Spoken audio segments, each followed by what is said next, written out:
One of my goals for 2019 is to build a mobile laser cabinet. So what this is it's a mobile cabinet that my Epilogue Mini 24 will sit on. It's going to have material storage as well as supply storage in it with a few drawers. The reason I want to build this is because my laser currently sits on an 8-foot long workbench. It's just too long for my garage. I need something smaller, but I also need more storage, and the current one does not have that.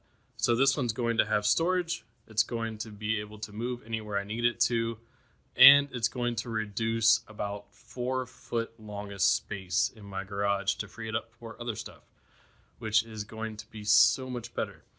I don't have the drawer slides in yet, so I'm going to build as far as I can to get to that point.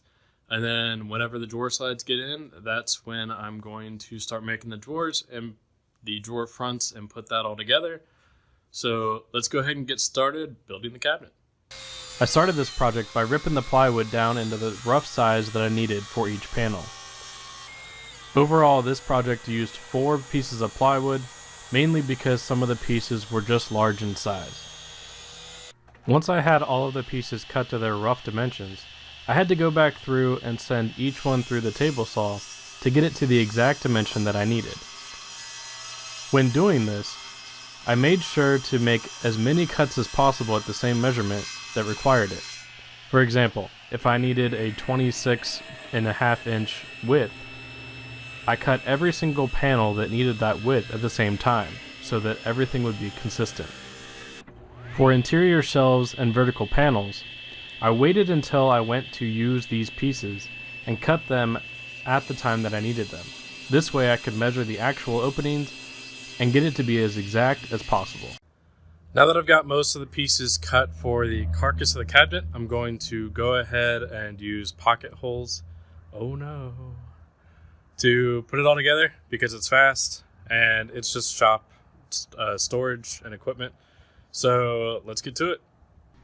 The reason that I chose to go with pocket holes is because it's fast to use, they've held previous shop furniture together well, and they also act as a clamp for all the glue seams.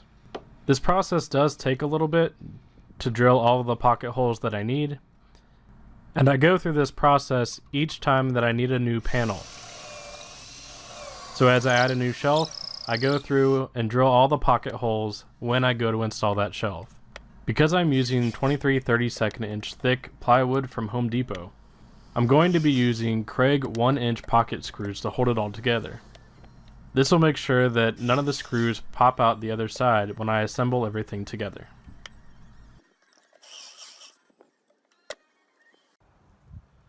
Now that I got the pocket holes drilled for the side panels, I'm going to go ahead and assemble the main carcass frame, the main rectangle. So let's get to that. To assemble the carcass of this cabinet, I started by attaching the side panels to the bottom panel.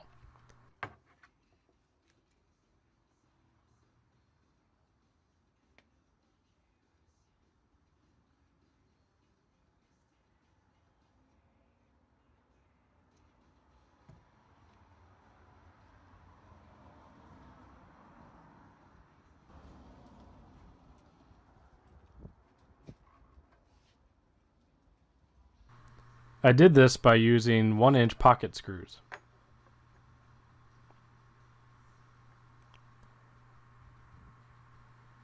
I wanted to make sure that the first one went in while maintaining front to back alignment with the side panel, because the width on this is very important. Once I had everything lined up and in place, I went ahead and secured the first screw, made sure everything was lined up, and continued this process to attach the first panel. Once I had the first panel in place, I repeated the process for the second side panel. Once the side panels were attached, I began the setup to attach the top. To do this, I added an extra piece on the inside just to hold it into place, because until I could actually square the cabinet up and align everything, the sides extended further than the top. So if I tried to set it down, it just fell right through. So this extra panel just holds the piece in place while I try to secure everything else. To aid with alignment, I went ahead and put clamps at each of the corners. This helped me to align each corner one at a time and also securing everything into place, so when I went back to add pocket screws, everything was already lined up. Then it was just a matter of adding the screws. For the next 2 to 3 hours, I spent my time cutting panels to the right size, drilling pocket holes, and then assembling those panels into the main cabinet. This was a fairly tedious process. There were a few panels that were cut to the exact width that I needed, which made them hard to fit.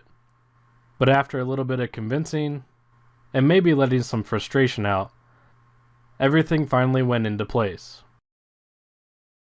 And it was at the end of all this that my camera battery decided to die. Without knowing that my camera battery had died, I had already started to build the rest of the cabinet.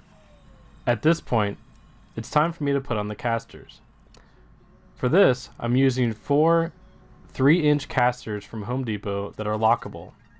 I've used these same type of casters on multiple projects, and have even moved those projects across the country, and the casters are still going strong. I'm securing these with 5/16" lag screws.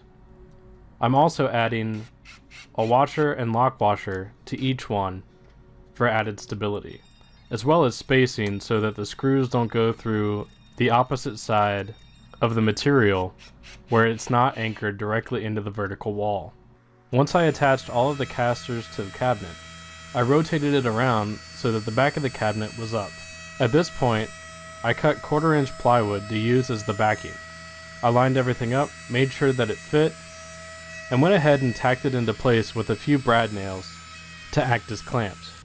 Once everything was lined up and in place, I went back with a router and flush trimmed everything together so that the backing was the exact same size as the cabinet.